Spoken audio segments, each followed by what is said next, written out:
Good morning from Santa Barbara. Spill the tea with D and E.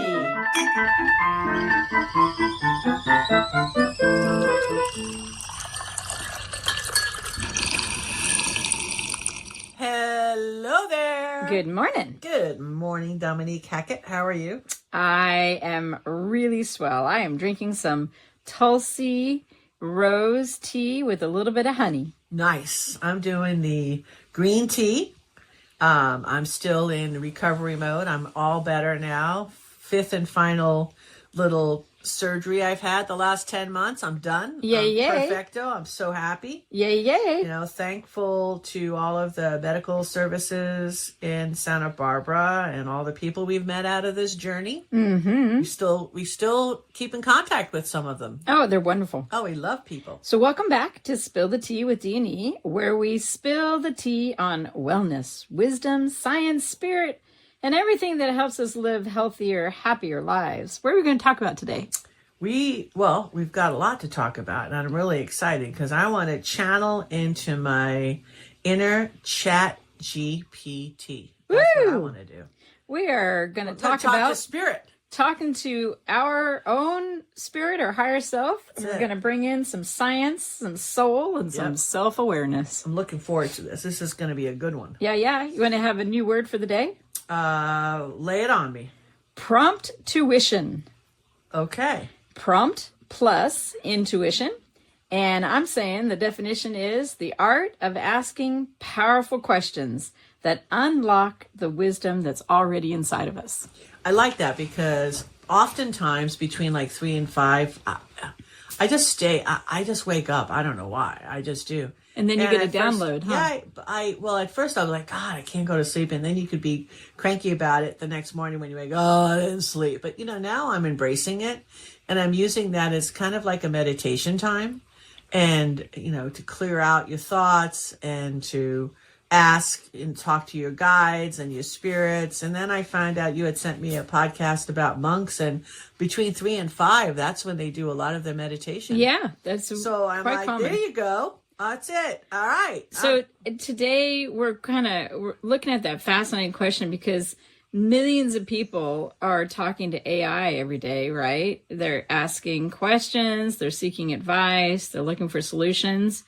But I want to focus on our ability to ask our own internal AI. Yeah. And that is the deep wisdom that resides within us. Yes. And you just have to understand, I guess that the switchboard in your brain, you have to identify, you have to embrace that. Yeah. You have to believe it. Yeah. And everything around us and how we're raised is to program against that. Right. They don't want outsource it. Right. They don't want us to use our intuition. They want us to just, do what told. Don't do what I do. Just do what I say. Yeah. So some people call it intuition. Some people call it spirit or prayer or higher consciousness. Right. And we're just going to simply refer to it as our inner knowing. And we want to explore how neuroscience, noetic science, spirituality, our everyday experiences, they're all pointing to the fact of something really remarkable, that human beings are far more wiser than we realize. Yeah. Your higher consciousness, honestly, it's developed. You came in, or we all came in, for purpose. It's, I believe, in my personal way I map the world, is just all about learning. And to do that, I just don't think that I just would have been left in the, by myself. Right. I think that we come in with a guidance system. Well, exactly. I think that I have helpers. And many times I think I came down with an army because I needed it. Yep. So I say to people, hey, if you just embrace that, if that's all we did today was just have you embrace that. Embrace the fact that you have intuition. Yeah, I think, and follow it. Yeah. It's your gut, and harness it, and believe in it, and trust it. I think part of the issue is the noise that's normally going on, at least for myself. I think, the average person, we have thousands of thoughts every day. And unfortunately, most of those thoughts are all the same. They're usually geared into worry. They're geared into us, making plans, maybe reviewing things we regret. We've got to-do lists. How about news headlines, social media, notifications? it's kind of hard to hear the soft playing of the flute that is our intuition when you got a jet engine going. Well, that engine really, for me, okay, it's all to plant fear. Yeah. Okay, and this is all about the programming, a lifetime worth of programming. So, I mean, fear isn't bad, all right? You just got to look at it. It's ancient. I mean, this is past life stuff that you keep on reoccurring again and again. Or it's in and your again. DNA from your ancestors. Well, exactly. Fear keeps tribes alive, really. Right. Fear both can feel like they're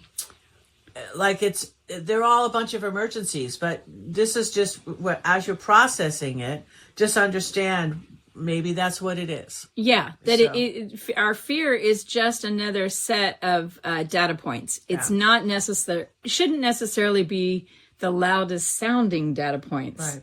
So, part of the problem is what we could call our ancient software, right? Mm-hmm. So neuroscience explains to us that our brains are constantly scanning for threats, and that's the limbic part of our brain. Mm-hmm. And so way before our conscious thinking part, the neocortex even forms a thought, our nervous system is constantly checking, am I safe? Is this a friend? Is it a stranger? Is this an opportunity? Is there danger? And this process happens automatically. It's part of our survival programming. Exactly. And some fears aren't even, like I said, ours. Okay. Because studies actually on epigenetics have discovered that significant stress can leave biological fingerprints that sometimes influence future generations. So you've got people who, our ancestors have gone through wars. Mm-hmm. They've gone through Holocaust. They've gone through floods. They've gone through fires. Yes. They've gone through witch hunts. I mean, there are horrendous things that humanity has experienced, and that the people who study longevity and study our genes are realizing, wow, there's actually an impact to our DNA of what we are experiencing. Right. And so we end up being passed on through our family line things that now affect our beliefs. It's patterns and stories, and shamans call it wounds, right? Right. And these manifest as our fears. And a lot of times too, like how fear pretends to be wisdom. Yeah. I mean, it's fear is very clever. Yeah. Just think about it. Okay. It often disguises itself as logic. Yeah. Okay. Fear says, what if I fail? What if I embarrass myself? What if, what if I lose everything? What if it doesn't work? Yeah. What if it doesn't work? Yeah. So wisdom sounds different, right? Yes, it does. I mean, wisdom asks questions. Okay. What's the next right step? What can I learn? What feels aligned? What choices create more life? So, you could say fear wants certainty. Whereas wisdom tends to invite growth. Right. So it's how you frame the questions. Yeah. Don't you? We have friends that are so, when they leave, I need a nap. Yeah. Because they're so in the fear mode, all the words. Negative. And it's so hard to flip that switch with people. We do. Every time they say something that's lower, like I always say, I always put a yet. I raise my kids this way. I can't do that yet. Yet, yeah. Yet. So, I stink yet. I put yet at the end of everything. So before we can really get into talking about recognizing the voice of our higher self, recognizing our intuition, we really want to focus on the fact that we have to be able to discern what is the difference between fear and the prompting of our spirit. Right. So a lot of this, you kind of gotta, to me, you gotta take out a journal and write down. And you're really good at write that. down your worries and concerns. Yeah. Write things down. Don't judge it. Right. Just empty it out. And then you just got to say, is this happening right now? No, most fears are predictions, right? Right. Most lives in the present. So the wisdom of the present is, for an example, what shall I eat right now? On one hand, I've got a salad and some soup, and on the other hand, I've got a fried calamari. Fried calamari or dipped in homemade horseradish and ketchup. Yeah, or with a sprinkle of lemon. Right, or a bowl of ice cream, right? Yeah. And you talk to your body wisdom, present moment. The body's going to go, I think it's time for salad and soup. And you can feel it in your gut. Yeah. You can feel the body going, hey, let's choose the healthier one. Right, salad. And the more often you choose the healthier, the louder the body asks for the healthier. So so that's just an idea that where wisdom is in the present moment. It's what do I do next? That's what we're looking for. That's that intuition. And the space where that clarity begins is when you can breathe in between your fear moments and go, okay, I recognize that that's a fear. Thank you. I'm not squashing it. I'm just saying thank you for the information. Take a breath and then work on your prompts so that you're in the present moment. Mm-hmm. What about the powerful 4 words? I don't know why. Yeah. But, I mean, those 4 words have launched businesses, saved relationships, right? Prevented so many mistakes because you tap the brakes. You know, that but word, right? I don't know why. And you don't jump into it. And it's nice when you break it up because then you say, but. You create a pause. Yes. And really we good. need that pause. Yeah, that pause is where we are allowing ourselves to make use of a collection of enormous amounts of information that we have behind the scenes. Yeah. And we need that pause. Yeah. I ask when I go to bed at night, when I say my prayers or whatever, because a lot of answers that I'm processing, whatever, it actually really does come in my dreams. Come in your dreams or like right when you're just waking up. Yeah. So I listened to one person suggest that the first words we should say when we wake up, I receive. And that's really powerful because I receive love. I receive help. Mm-hmm. I receive abundance. I receive intuition. I receive wisdom. There's so many things. If we wake up, I receive gratitude, and I give gratitude. But if we wake up and instead of grabbing our phones, put your feet on the floor, breathe for a moment, and just say, I receive. Mm-hmm. Try it out. See how that does for improving your intuition. That's brilliant. And I think the breakthrough for me always came, and this is many decades ago, is when I just stopped forcing it and I just let it go. I surrendered. Yeah. Okay. Because when you're thinking like that, your mind just relaxes. Yeah. Okay. So then we enter the space between your thoughts. Yeah. I know that sounds really weird. What'd she say? Trust me, when you really surrender, there is a space between your thoughts. And people who meditate know this, and they call it, lots of people call it different things. When I taught transcendental meditation, transcendence means you're active and then you transcend to not being active, or you're asleep, you transcend to being awake, or you're awake and doing things, you transcend to eating, right? So there's always this moving from one thing to another thing. And that in between movement, you can breathe and get a pause. Mm-hmm. And in that pause, that's where the creativity comes. That's where the whispers of intuition come. Yep. And because it's like in that stillness. Yes. Then the insight just automatically emerges. Yes. Some athletes call it flow, but that's new gen. I used to call it zone. Yeah. When you're in the zone. And that was my musicians generation. Call it inspiration. Yep. Artists can call it like creation. Creativity. Creativity. Yeah. Mystics will frequently call it communion. Mm. And researchers just call it an altered state of consciousness. Yeah. So there's lots of different names, but it's a similar experience. And if you've never experienced it before, here's a great way to experience it. Go stare at the sunset. Mm-hmm. And while you're staring at the sunset, this will absolutely happen for every single person, because the sunset is so magnificent. Every sunset is so magnificent. You will breathe, your whole body will take a breath. And in that breath, all of a sudden, you will skip where you were thinking about something.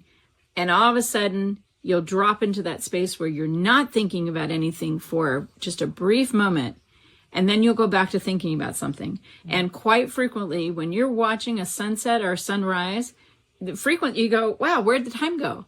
It takes about 8 seconds. No. Is it 8 seconds? 8 minutes. It takes about 8 minutes for the sun to drop below the horizon or the sun to come all the way up to the horizon. 8 minutes is not that long. But wow, it'll stretch and feel like a vast amount of time. And that's what we're talking about, that experience of that empty space. It's awesome. That's perfect.